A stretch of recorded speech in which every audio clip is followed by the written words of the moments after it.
In this video, I'll be talking about the integumentary system in the cat.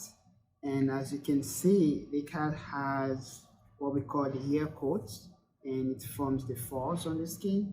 And this protects the cat from physical damage and also damage from ultraviolet light. And it also helps to regulate the body temperature. And we have the ear follicles, which is where the hair goes into, and that runs into the dermis of the skin.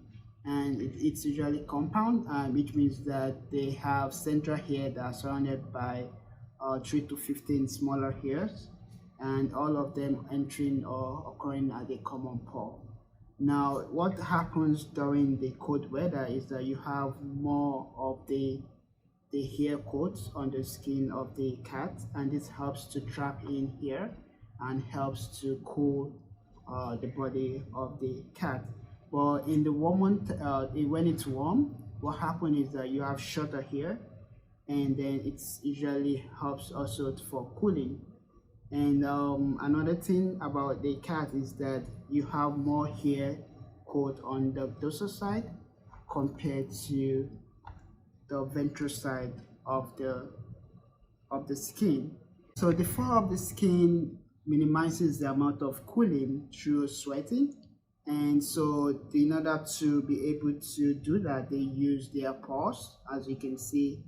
And this is because the paw is very has a lot of sweat glands, and this helps them in sweating and also in cooling when it's needed. So apart from the sweat glands that I mentioned before, cats also have what we call the sebaceous glands or the oil glands, and what they do is that it produces a particular substance that we call the sebum.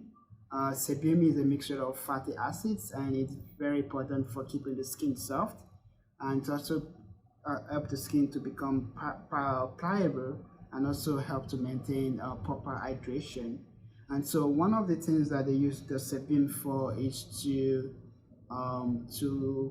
mark their territory. So what they do is to rub their face on objects and deposit the sebum in that area. So the sebum is distributed all over the body, but a large concentration of the sebaceous gland is, you can find them around the face, the back of the neck.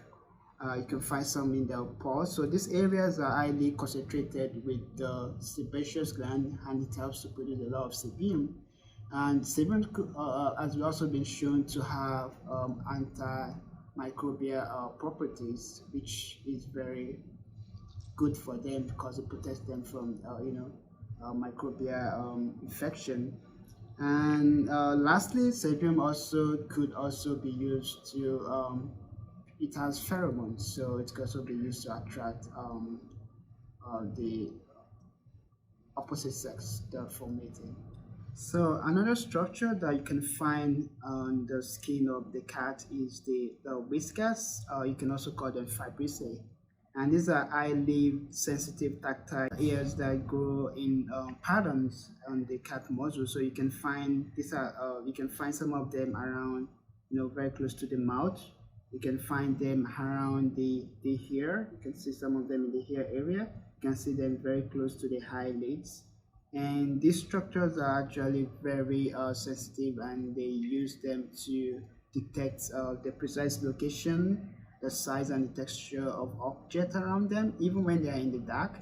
And they also have features that are particularly useful for the cat in trying to gauge whether it can fit into a very tight space, and also help them to detect the air current and how when there's danger around them. So that's some of the important reason why they have the whiskers.